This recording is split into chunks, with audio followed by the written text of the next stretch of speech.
율법에 따라 경건한 사람으로 거기 사는 모든 유대인들에게 칭찬을 듣는 아나니아라 하는 이가 내게 와 곁에 서서 말하되, 형제 사울아, 다시 보라 하거늘 즉시 그를 쳐다보았노라. 그가 또 이르되, 우리 조상들의 하나님이 너를 택하여 너로 하여금 자기 뜻을 알게 하시며 그 의인을 보게 하시고 그 입에서 나오는 음성을 듣게 하셨으니 내가 그를 위하여 모든 사람 앞에서 내가 보고 들은 것의 증인이 되리라. 이제는 왜 주저하느냐? 일어나 주의 이름을 불러 세례를 받고 너의 죄를 씻으라 하더라. 후에 내가 예루살렘으로 돌아와서 성전에서 기도할 때 황홀한 중에 봄에 주께서 내게 말씀하시되, 속히 예루살렘에서 나가라. 그들은 내가 내게 대하여 증언하는 말을 듣지 아니하리라 하시거늘 내가 말하기를, 주님, 내가 주를 믿는 사람들을 가두고 또 각 회당에서 때리고 또 주의 증인 스데반이 피를 흘릴 때에 내가 곁에 서서 찬성하고 그 죽이는 사람들의 옷을 지킨 줄 그들도 아나이다. 나더러 또 이르시되, 떠나가라. 내가 너를 멀리 이방인에게로 보내리라 하셨느니라. 이 말하는 것까지 그들이 듣다가 소리질러, 이러한 자는 세상에서 없애버리자! 살려둘 자가 아니라! 하여 떠들며 옷을 벗어던지고 티끌을 공중에 날리니 천부장이 바울을 영내로 데려가라 명하고, 그들이 무슨 일로 그에 대하여 떠드는지 알고자 하여 채찍질하며 신문하라 한데 가죽줄로 바울을 매니 바울이 곁에 서 있는 백부장더러 이르되, 너희가 로마 시민 된 자를 죄도 정하지 아니하고 채찍질할 수 있느냐? 백부장이 듣고 가서 천부장에게 전하여 이르되, 어찌하려 하느냐? 이는 로마 시민이라. 천부장이 와서 바울에게, 내가 로마 시민이냐? 내게 말하라. 그러하다. 나는 돈을 많이 들여 이 시민권을 얻었노라. 나는 나면서부터라. 신문하려던 사람들이 곧 그에게서 물러가고 천부장도 그가 로마 시민인 줄 알고 또 그 결박한 것 때문에 두려워하니라. 오늘 말씀은 하나님의 계획이라는 제목으로 함께 말씀을 나누도록 하겠습니다. 오늘 본문에는 이제 사도 바울이 예루살렘에서 유대인들의 극심한 반대로 인해서 어려움이 생겼고 또 그것을 막고자 천부장이 바울을 구금하게 되는 그 사건의 연장선상에서 말씀을 합니다. 먼저 바울은 이스라엘 유대 백성들에게 히브리 말로 자기의 신앙을 고백합니다. 신앙을 고백하면서 다메섹의 사건을 언급하죠. 그 다메섹 사건을 언급하면서 자기가 옳은 줄 알고 살아왔던 율법의 학자로서의 삶을 이야기하다가 결국은 자기가 핍박하는 것이 예수 그리스도였고 그 주님께서 자기 자신을 복음의 증거자로 세우기 위해서 불렀다라는 사실의 메시지를 듣게 되었습니다. 그런데 그가 다메섹 가는 도중에 밝은 빛을 보고서 그의 눈이 어두워졌습니다. 그 눈이 어두워졌을 때 유대인들로부터 존경을 받는 아나니아라고 하는 사람이 있었습니다. 이 아나니아라고 하는 사람에게 이끌림을 받아서 하나님 앞에 쓰임을 받는 메시지를 듣고 그리고 또 그들을 통해서 어떻게 너를 통해서 하나님 이방인의 증인이 되고자 하나님을 삼으셨다는 메시지를 듣게 되었습니다. 바로 이런 이야기를 통해서 바울은 하나님 앞에서 자기 자신이 이방인을 전도하게 되는 것이 자기 개인적인 야망이나 또는 유대인들의 불편에 의해서 그냥 반대급부로 마음을 갖고 간 것이 아니라 하나님께서 계획하셨던 일에 자기는 순종한 것이고 하나님이 자기를 사용하셨을 뿐입니다 라는 고백을 하고 있습니다. 그리고 나서 이제 그가 나중에 예루살렘에 왔을 때도 환상 중에 하나님께서 이방인의 사도로 세우실 것을 들어서 자기는 그 하나님의 음성에 순종했을 뿐이다 라는 사실을 이야기를 하고 있습니다. 그에 대해서 유대인들의 반응은 처음에는 귀를 기울여 듣다가 이 이야기를 듣고서 다시 한번 분개합니다. 그래서 예수님을 믿고 있고 또 증거했던 바울을 사람들이 소요를 일으키면서 다시 소동을 벌이게 되었는데요. 바로 그때 천부적인 개입에서 바울을 영내로 데리고 갑니다. 그리고 그를 매질하기 위해서 묶어놓고 매질하기 직전이 되었습니다. 그때 백부장에게 어떻게 내가 로마 시민권자인데 로마 시민권자에게 정당한 재판과 자기 변론의 시간도 주지 아니하고서 어떻게 이렇게 때릴 수 있느냐라고 이야기를 합니다.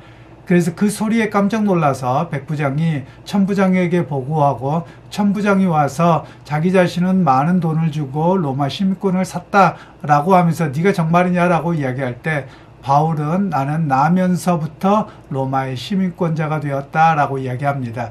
그랬더니 천부장이 두려워하면서 바울을 때리지 아니하고 그를 이렇게 수감은 해갖고 있습니다만 정당한 절차를 위해서 기다리고 있는 내용이 됩니다. 그러면 이 본문에서 우리에게 말씀하고 있는 것이 몇 가지가 있는데요. 먼저 바울이 경험한 사건을 영적으로 적용하는 내용들입니다. 바울이 바리새인으로 살다가 밝은 빛을 보고서 눈이 어두워졌다라는 것은 자기 인생의 길을 다시 한번 이렇게 새롭게 시작하는 의미를 이야기합니다. 즉 그는 바리새인으로서의 삶을 이제 죽었고 이제 다시 눈을 보게 되었을 때는 예수의 증인으로 살게 되었습니다라는 그런 새로운 존재의 변화, 삶의 변화, 시각의 변화, 태도의 변화, 신앙의 변화 이런 이야기를 여기에서는 먼저 보여주고 있는 것이죠. 그리고 나서 하나님을 믿고 따르는 것은 어떤 일이냐라고 우리에게 좀 더 생각을 해보자면 하나님을 믿고 따르는 일은 자기의 신념, 생각, 사상, 관념을 내려놓는 겁니다. 주님의 뜻이라면 나를 내려놓을 수 있어야 됨을 말씀하고 있는 것이죠. 사실 목회를 하면서 사람들과 대화를 하면 항상 안타까운 점들이 있습니다. 하나님의 말씀이 우선이 되어야 되는데 하나님의 말씀을 이야기하는 것 같은데 어떨 때는 자기 생각이 먼저고 또 민족이 먼저고 또 때로는 자기가 알고 있는 정보가 우선적으로 작용하는 모습을 보곤 합니다. 오히려 그런 면에서 바울은 자기가 그토록 바리새인으로서 열심히 있었고 그리고 특별한 삶을 살고 있었음에도 불구하고 예수님을 만난 이후에는 그것을 내려놓고 새로운 삶의 출발을 하고 있음을 이야기합니다. 우리가 그리스도인이 되었다, 회개를 하고 세례를 받는다라는 말은 새 출발을 한다라는 의미입니다. 즉 세상의 관점과 또 세상에 살아온 여러 가지 방식들을 뒤로하고 이제 예수 그리스도 안에서 새로운 삶의 모습을 바라보고 의지하고 나가 살아가게 되는 이야기가 바로 그리스도인의 증인으로서의 삶이라고 말할 수 있습니다. 그리고 나서 이제 바울은 자기 자신이 유대인이었음에도 불구하고 자기는 나면서부터 시민권자였습니다. 당시에 로마법에는 이런 내용들이 있습니다. 로마인이 아닌 이방인들은 피지배 계급이어서 정당한 절차가 꼭 필요한 것은 아니었습니다. 그래도 정당한 절차를 밟으려고 애는 썼습니다만 정당한 절차가 아님에도 불구하고 구금하거나 어떤 일들을 행할 수 있었던 반면에 로마 시민권자에게는 임의적으로 그렇게 할 수 없도록 했습니다. 정당한 재판을 받도록 하는 것이 로마법이었습니다. 바울은 그것을 알고 있었기 때문에 나는 로마 시민권자라고 이야기하면서 정당한 절차 없이 이렇게 할 수 없다라고 부당함을 지적하고 그들과 항거했던 내용이 됩니다. 그러면 바울이 개인의 고통과 개인의 문제 때문에 그러했느냐? 그렇지 않고 복음 때문에 그렇게 했다라는 것입니다. 그러면서 바울이 남에서부터 시민권자라는 내용에 담겨져 있는 내용이 있죠. 즉 사도가 이제 나중에 로마 감옥에 갇힌 이후에 누가가 이것을 기록하면서 이 사건을 어떻게 기록할 거냐, 하나님의 놀라운 계획이 예전부터 있어 왔습니다라는 것을 이야기합니다. 바울은 다소지방에 살아가면서 유대인이었지만 어떤 이유로 인해서 그의 부모가 됐든 조부모가 됐든 로마 시민권자가 되었죠. 사실 이 시민권자가 된다는 것을 조금 이렇게 생각해 보면 좋습니다. 우리는 시민권자가 나면서부터 시민권자와 또 나중에 시험을 보고 이민을 와서 이렇게 시민권을 따는 것은 차이가 있습니다. 여러분들은 주민등록증을 받을 때 여러분들 선서하고 받으셨습니까? 한국 사람에서 그냥 받는 겁니다. 그런데 외국 사람이 우리나라에 와서 살다가 우리나라 국적으로 바꾸려고 하면 시험을 쳐야 되고요. 그리고 우리나라 관공서에 가서 국가에 대한 어떤 국가에 대한 그 헌신을 다짐해야 되고, 그리고 뭐 때로는 애국가도 부른다고 하는 것 같아요. 그래서 그런 일들이 통과되고서 국민의 납세 의무와 여러 가지 의무를 다 하겠다는 그런 결단을 받고서 그에게 시민권을 부여합니다. 그러니까 나면서부터 시민권을 받은 사람과, 그리고 나중에 뭐 사든지 아니면 어떤 이민 절차가 됐던 이런 경우는 전적으로 다릅니다. 그래서 실제로 글쎄요, 제가 우리나라 그 이주민들이 우리나라 시민권을 얻게 된 상황을 제가 여권이나 여러 가지를 보지 않아서는 잘 모르겠습니다. 그런데 미국의 경우에서도 보면, 미국에 제가 여권을 봤더니 우리 한국 분들 중에서 바꾼 분들이 계세요. 여권들을 바꾸신 분들이 어쩔 수 없이 삶의 정황 때문에 그렇게 되어진 부분들이 상당히 많은데요. 그분들에게 보면 어떻게 되어져 있냐면 그분들의 출생지가 기록이 되어져 있습니다. 그래서 예를 들면 대한민국 어디에 꼭 이렇게 기록이 되어 있더라고요. 그러면 그 이야기가 뭐냐면 이 사람은 나면서부터 이 사람이 시민권자가 아니라 이후의 시민권자다라는 것을 표현하고 있는 겁니다. 지금도 로마 시대와 같은 그런 게 남아있죠. 물론 이것 때문에 큰 차별을 받거나 그렇지는 않습니다만 벌써 그 시민권자라고 하는 그 느낌이 많이 다르기는 하지요. 바로 그런 면에서 바울은 태어나면서부터 시민권자라고 하는 것은, 여러분, 이것은 굉장히 중요한 이야기죠. 사실 우리나라와 미국이나 또 수많은 유럽의 나라들과 좀 차이점이 있습니다. 아마 군대 문제 때문에 이러지 않을까 싶은 생각이 드는데요. 우리나라는 속인주의라고 하는 제도를 택합니다. 속인주의라고 하는 것은 뭐냐면 한국 사람이면 외국에 나가서 아이를 낳아도 그 아이가 우리나라의 주민등록에 등록이 되면 한국 국적을 부여받습니다. 이걸 속인주의라고 말합니다. 그리고 속지주의라고 하는 게 있습니다. 속지주의는 대표적으로 미국이라고 하는 나라가 그렇게 하는데요. 이것은 뭐냐면 부모가 불법 체류자이든지 또 때로는 부모가 이민자이든지 자국민이든 상관없이 미국 땅에서 태어나면 다 미국 시민권자다라고 이야기하는 게 속지주의입니다. 그래서 미국이라고 하는 나라와 그리고 대다수의 유럽의 많은 나라들은 속인주의와 속지주의 두 가지를 택합니다. 그런데 우리나라는 이렇게 드물게 속인주의만을 택하고 있는 겁니다. 그러다 보니 우리 약점도 많죠. 해외에 나가 있는 수많은 이주 교포들과 동포들이 있는데 결국 그들이 우리나라 국적을 상실하게 되는 경우가 굉장히 많습니다. 그 이유가 우리는 군대 문제 때문이라고만 생각하는데 꼭 그렇지 않습니다. 우리가 세금 문제와 거기서 살아가기 위한 여러 가지 어려움들이 생깁니다. 왜냐하면 이민자와 그리고 그 나라 국적자와는 엄연한 차별이 존재하거든요. 그런 면에서 삶의 정황 때문에 거기에서 이렇게 시민권을 부여받습니다. 그럼 부여받는과 동시에 우리나라의 국적은 상실합니다. 그러나 외국에서는 이중국적을 허용하기 때문에 그 나라의 시민권을 부여받더라도 또 모국에 대한 시민권도 갖고 있습니다. 그래서 이들에게는 굉장히 많은 어떤 그 외교적인 일과 경제적인 일과 그리고 우리나라 인지의 풀이 굉장히 외국에서는 넓습니다. 그런데 우리나라 같은 경우는 그것이 좀 좁아서 사실 안타까운 그런 모습이 있기는 합니다. 물론 군대 문제 때문에 그렇다고는 합니다만 군대 문제만이 아니라 여러 가지가 조금 더 발전되어졌으면 하는 그런 개인적인 바람이 있기는 합니다.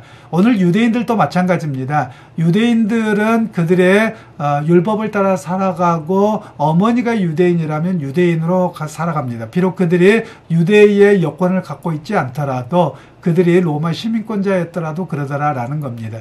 그러면서 이 바울은 태어나면서부터 시민권자입니다. 아마도 이 이야기는 속지주의 상황이지 않았을까 싶기는 합니다만 바로 로마에서 제국 안에서 어느 정도의 삶의 위치가 있고 그리고 삶의 보장을 받습니다.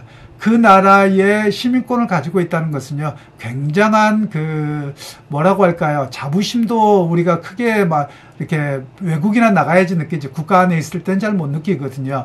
그런데 마치 불법으로 그 나라에 거주하고 있거나 또는 그 신분이 불안정한 경우가 있죠. 예를 들면 외국에서 노동자로 왔는데 3년마다 갱신한다 뭐 한다 이러잖아요. 그러면 여러 가지 법적인 요건과 의료와 그리고 그 외에 수많은 것들에 대한 불안함이 있습니다.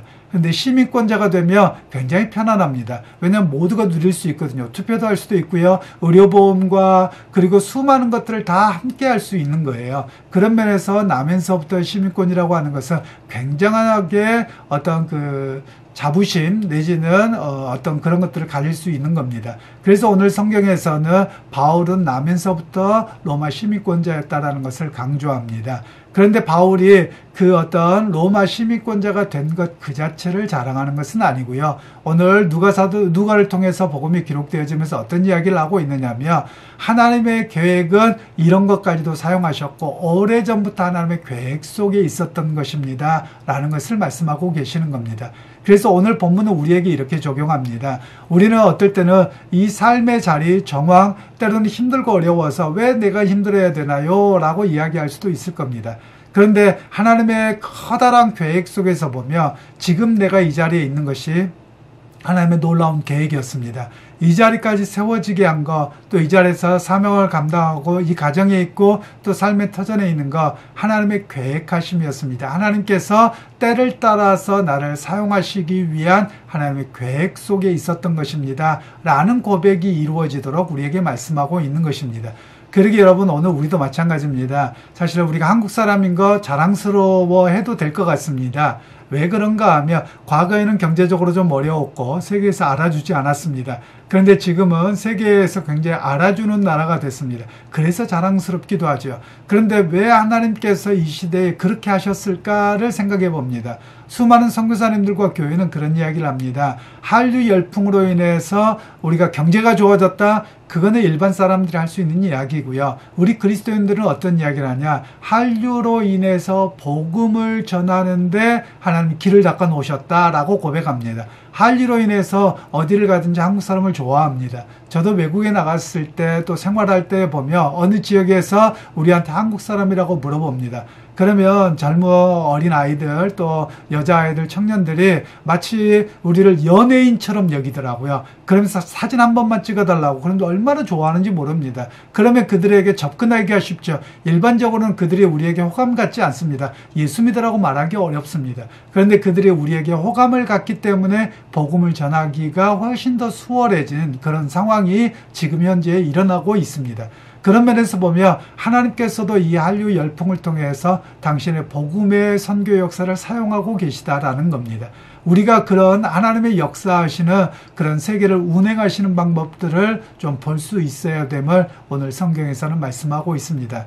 여러분 오늘 지금 이 자리에서도 성실하게 사십시오. 그러면 어느 시점이 되고 나면 하나님이 나를 그 자리에서 훈련하셨고 세우셨고 살게 하셨는데 나중에 하나님 왜 나를 이 자리에서 섬기게 하셨고 살게 하셨는지 그 의미를 깨닫게 될 것입니다. 그리고 하나님께서 준비가 되었을 때 나를 사용하실 것입니다. 그러게 여러분 내가 지금 살아가고 있는 삶의 현장이 바로 하나님의 소명지요. 그리고 거기서 하나님의 백성으로 살아가는 바로 그 자리라는 고백이 여러분의 고백이 될 수 있기를 소원합니다. 그래서 하나님 앞에 우리가 지금은 당장 깨닫지 못할지라도 나중에 시간이 지났을 때 하나님 그 힘들고 어려운 시간이었지만 그때 하나님 나를 이렇게 사용하시고자 훈련하시는 모든 하나님의 계획 속에 있었습니다. 이 고백이 바로 여러분들의 고백이 될 수 있도록 오늘도 성실하게 사명을 감당하면서는 오늘 여러분 다 되시기를 주님의 이름으로 축원합니다. 하나님의 계획을 우리가 알 수 없습니다. 우리는 눈앞에 벌어진 일만 보면서 이래서 그래 저래서 그렇고 일이 일비할 때가 많습니다. 그런데 오늘 바울이 로마 시민권을 나면서부터 받은 내용들에 대한 고백이 결국은 하나님께서 이방인 세계 로마까지 가서 복음을 전하게 하시는데 사용하고 있는 또 미리 계획하셨음을 준비하셨음을 우리로 하여금 깨닫게 하십니다.